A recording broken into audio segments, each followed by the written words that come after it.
వర్తమానం మధ్యాహ్న వార్తలకు స్వాగతం. వార్తలు చదువుతుంది భాష. ఈరోజు వార్తలోని ప్రధాన అంశాలు: రష్యాలో భారీ భూకంపం, జపాన్ అమెరికాలో సునామీ హెచ్చరికలు.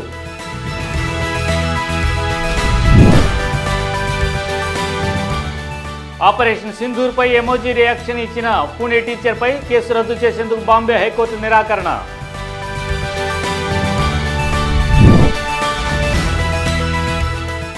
హైదరాబాద్ సమీపంలో రాజీవ్ స్వగృహ ప్లాట్లకు అపూర్వ స్పందన. రష్యా కంచాట్కా ద్వీపకల్పం వద్ద బుధవారం ఉదయం సంభవించిన 8.7 తీవ్రత కలిగిన భారీ భూకంపం అనంతరం రష్యా కురిల్ ద్వీపాలు మరియు జపాన్ ఉత్తర ద్వీపం హక్కైడో తీర ప్రాంతంలో సునామీ అలలు దాడి చేశాయి. జపాన్ వాతావరణ శాఖ ప్రకారం హక్కైడో తూర్పు తీరంలోని నిమ్రో ప్రాంతంలో 30 సెంటీమీటర్లు అనగా సుమారు 1 అడుగు ఎత్తైన సునామీ తొలి తరంగం తాకినట్లు ధృవీకరించబడింది. అలాగే రష్యాలో కురిల్ దీవుల్లోని ప్రధాన ప్రాంతం సెవెరో కురిల్స్క్ వద్ద కూడా సునామీ తరంగం తాకినట్లు స్థానిక గవర్నర్ వాలెరీ లిమారెంకో తెలిపారు.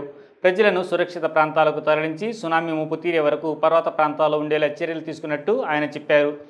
ఇండోనేషియా మరియు ఫిలిప్పీన్స్ దేశాలకు సునామీ హెచ్చరికలు జారీ అయ్యాయి. జపాన్లో తీర ప్రాంతంలోని 133 మున్సిపాలిటీల్లో మొత్తం 9 లక్షల మందికి పైగా ప్రజలకు తరలింపు సూచనలతో హెచ్చరికలు జారీ అయ్యాయి.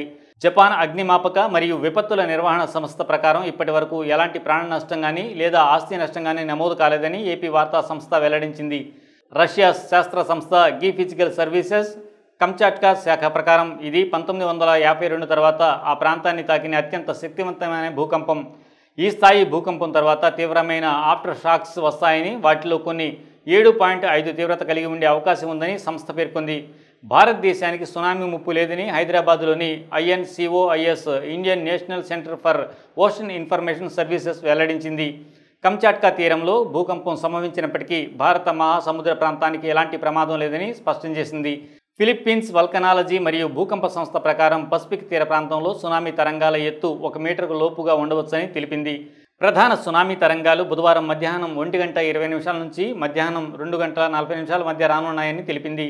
తీర ప్రాంతం ప్రజలు బీచ్లు, సముద్ర తీరాలకు వెళ్లవద్దని సూచించింది. అమెరికా అధ్యక్షుడు డొనాల్డ్ ట్రంప్ సోషల్ మీడియాలో హెచ్చరిక జారీ చేస్తూ హవాయికి సునామీ హెచ్చరిక ఉంది, అలాస్కా మరియు అమెరికా పసిఫిక్ తీరానికి సునామీ వాచ్ అమల్లో ఉంది, ధైర్యంగా ఉండండి, సురక్షితంగా ఉండండి అంటూ పేర్కొన్నారు.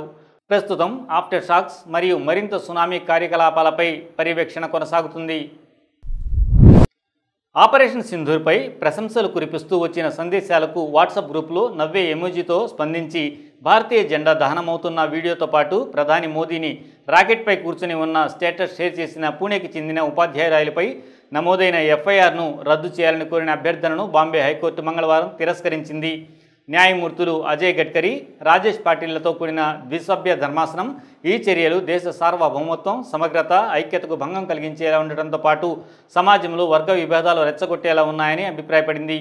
46 ఏళ్ల ఫరాదిబా అనే ఉపాధ్యాయురాలు పూణేలోని తన హౌసింగ్ సొసైటీ వాట్సాప్ గ్రూపులో నవ్వే ఎమోజీ రియాక్షన్ ఇచ్చిన విషయంపై నివాసితుల నుంచి తీవ్ర వ్యతిరేకత వచ్చి పోలీసుల ఫిర్యాదుకు దారితీస్తుంది.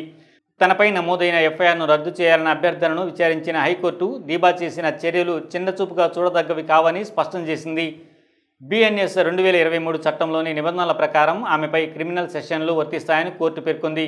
సెక్షన్ 152 దేశ ఐక్యతకు భంగం కలిగించడం, సెక్షన్ 196 మతపరంగా వర్గ విభేదాలు రెచ్చగొట్టడం, సెక్షన్ 197 జాతీయ ఏకత్వానికి విఘాతం కలిగించే వ్యాఖ్యలు, సెక్షన్ 352 అభ్యంతరకరమైన వ్యాఖ్యలతో శాంతి భంగం చేసే ఉద్దేశం, సెక్షన్ 353 ప్రజాశాంతికి హానికరమైన ప్రకటనలు. సామాజిక వాతావరణంలో ఇలాంటి చర్యలను కోర్టు గంభీరంగా పరిగణించింది. ఇది వ్యక్తిగత అభిప్రాయం కాదు, ఇది సమాజ శాంతిని భంగపరిచే చర్యగా కనిపిస్తుంది అని వ్యాఖ్యానించింది. దీబా తన కుటుంబ మూలాలు పాకిస్తాన్కు చెందినవని పేర్కొనడం, దేశాన్ని మక్కారుగా అభివర్ణించినట్టు ఫిర్యాదు చేసిన వ్యక్తితో చెప్పిన మాటల ఆధారంగా కోర్టు ఆమె ఉద్దేశపూర్వకంగా చర్య తీసుకున్నట్టు అభిప్రాయపడింది. ఆమె క్షమాపణలు చెప్పినా అప్పటికే తీవ్ర నష్టం జరిగిపోయిందని కోర్టు పేర్కొంది. పదవి, విద్యలతో ఉన్న ఓ టీచర్గా సమాజంలో ఏదైనా షేర్ చేసే ముందు దాని ప్రభావాన్ని ఆలోచించాల్సిన బాధ్యత ఉంది. ప్రత్యేకించి ఆపరేషన్ సింధూర్ విజయవంతంగా పూర్తయిన తర్వాత ఆమె స్టేటస్ పెట్టడం గ్రూపు సభ్యుల భావోద్వేగాలను రెచ్చగొట్టేలా ఉన్నది అని కోర్టు అభిప్రాయపడింది. అలహాబాద్ హైకోర్టు తీర్పును ప్రస్తావించిన ధర్మాసనం సంవిధానంలో ఉన్న మాటల స్వేచ్ఛ హక్కును గౌరవనీయులపై అవమానకరమైన వ్యాఖ్యలు చేయడం లేదా ప్రజల మధ్య చిచ్చు పెడితే వర్తించదు అని స్పష్టం చేసింది. సోషల్ మీడియా స్వేచ్ఛ పేరిట కొన్ని వర్గాలు దుర్వినియోగం చేస్తున్నాయి. ఇది దేశ ఐక్యతకు, ప్రజా శాంతికి ప్రమాదకరమని కోర్టు చివరగా వ్యాఖ్యానించింది. పోచారం ప్రాజెక్టు ప్లాట్లకు దరఖాస్తు చివరి తేదీ జూలై 31 కాగా లాటరీ ద్వారా ప్లాట్ల కేటాయింపు ఆగస్టు 1, 2 తేదీల్లో జరగనుంది. హైదరాబాద్ నగరానికి సమీపంలోని బండ్లగూడ మరియు పోచారం ప్రాంతాల్లోని రాజీవ్ స్వగృహ కార్పొరేషన్ ప్లాట్లకు తెలంగాణ ప్రభుత్వంతో అమలవుతున్న చౌక గృహాల పథకానికి ప్రజల నుంచి అద్భుతమైన స్పందన వచ్చింది. వందలాది మంది ఈ పథకంలో అపార ఆసక్తిని చూపించారు. బండ్లగూడలో అందుబాటులో ఉన్న 159 రెడీ టు ఆక్యుపై ప్లాట్లకు చివరి తేదీకి ముందే డిమాండ్ పెరిగింది. బండ్లగూడ మరియు పోచారం ప్రాజెక్టులకు కలిపి 1900 కంటే ఎక్కువ దరఖాస్తులు వచ్చాయి. జూలై 29 మంగళవారం నాడు బండ్లగూడ ప్లాట్లకు దరఖాస్తు చివరి తేదీగా ఉండడంతో వందలాది మంది డిమాండ్ డ్రాఫ్ట్లతో క్యూలో నిలబడి ప్రాజెక్టు ప్రాంతం మొత్తం గుంపులతో నిండిపోయింది. సాయంత్రం 5 గంటల వరకు క్యూలో నిలిచిన వారి దరఖాస్తులను అధికారులు ఆలస్యంగా అయినా స్వీకరించారు. ఆ రోజు ఒక్కరోజే 600 పైగా దరఖాస్తులు వచ్చాయి. మునుపటి పథకాలతో పోలిస్తే ఈసారి అప్లికెంట్లు తాము కొనాలనుకున్న ప్లాట్లను స్వయంగా ఎంచుకునే అవకాశాన్ని పొందారు. ఒకే ప్లాట్కు అనేక దరఖాస్తులు వచ్చినట్లయితే లాటరీ ద్వారా ఒకరిని ఎంపిక చేయనున్నారు. బండ్లగూడ ప్లాట్లకు సంబంధించి లాటరీ జూలై 30 బుధవారం నాడు ప్రాజెక్ట్ కార్యాలయంలో నిర్వహించనున్నారు. పారదర్శకత కోసమే ఈ ప్రక్రియను యూట్యూబ్లో లైవ్ స్ట్రీమ్ చేయనున్నారు. Rajiv Swagruha managing director VP Gautam తెలిపారు. బండ్లగూడ లాటరీలో ఎంపిక కాకపోయిన దరఖాస్తుదారులు తమ ఈఎండి రసీద్ ద్వారా పోచారం ప్రాజెక్టుకు కొత్తగా డిపాజిట్ పెట్టకుండా దరఖాస్తు చేసుకోవచ్చు.